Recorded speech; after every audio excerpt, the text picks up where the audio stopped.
ভাই তাহলে কি আমরা সোলজারের নাইট অ্যাকশন সিকোয়েন্স দেখতে পাবো, মানে রাত্রিবেলায় অ্যাকশন সিকোয়েন্স?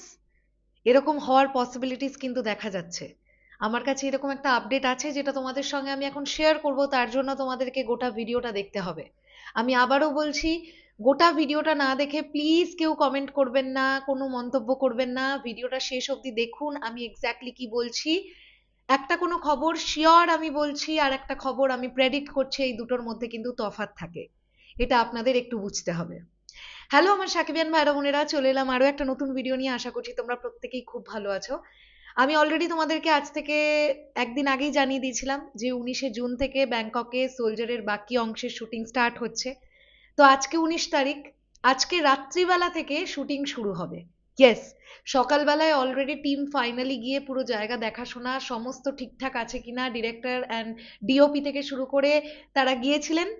আজকে রাত্রিবেলা থেকে শুট শুরু হবে এবং আমরা এর আগে মেগাস্টার শাকিব খানের মুখ থেকে এই কথা শুনেছি, ডিরেক্টরের মুখ থেকে এই কথা শুনেছি যে ব্যাংককে কিন্তু বেসিক্যালি অ্যাকশন সিকোয়েন্স শুট করতেই টিম যাচ্ছে।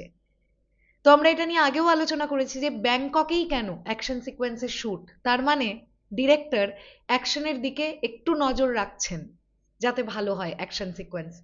তো সেখান থেকে দাঁড়িয়ে আমার কাছে এই খবরটা এলো যে আজকে রাত্রিবেলা থেকে শুট আরম্ভ হবে। ইয়েস, তোমরা ঠিক শুনছো। তবে কি আমরা রাতের অ্যাকশন দৃশ্য দেখতে চলেছি সোলজার সিনেমায়? হতেই পারে, গল্পের প্রয়োজনে আমরা সেটাই দেখব।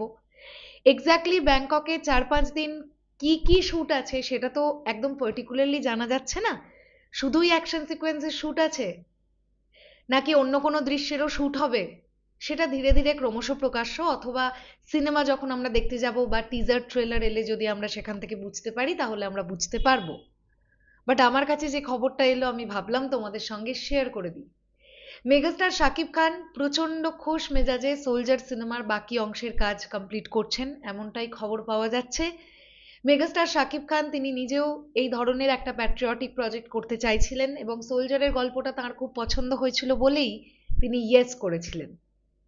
সোলজার সিনেমাটার ওপর অনেকটা দায়িত্ব আছে, কারণ স্পেশালি এই বছর দুটো ঈদে সিঙ্গেল স্ক্রিন কিন্তু সেভাবে ব্যবসা করতে পারেনি। আর আমি মনে করি যে একটা ইন্ডাস্ট্রি চলতে গেলে সিঙ্গেল স্ক্রিনের ইম্পর্টেন্স দিতেই হবে। তাই সোলজার সিনেমাটার দিকে আবারও তাকিয়ে কিন্তু অনেক সিঙ্গেল স্ক্রিনের হল মালিকেরা স্পেশালি বসে আছে। তাই সোলজার টিমকে একটুখানি বলবো, মন দিয়ে সিনেমার পোস্ট প্রোডাকশনটা করুন, সুন্দরভাবে ছবিটাকে প্লিজ এক্সিকিউট করুন। অনেক সময় আমরা দেখি সিনেমার দৃশ্য ধারণ ভীষণ ভালো হয়, তারপরে এডিটে গিয়ে প্রবলেমস দেখা যায়, ভিএফএক্স সিজিআইতে অনেক প্রবলেমস আসে, সেগুলো যেন না হয় এটা একটু নজর রাখতে বলবো সোলজার টিমকে। শেষ করলাম ভিডিওটা, কেমন লাগলো এই আপডেটটা তোমাদের কমেন্ট সেকশনে জানিও। তাহলে এখনের জন্যে টাটা।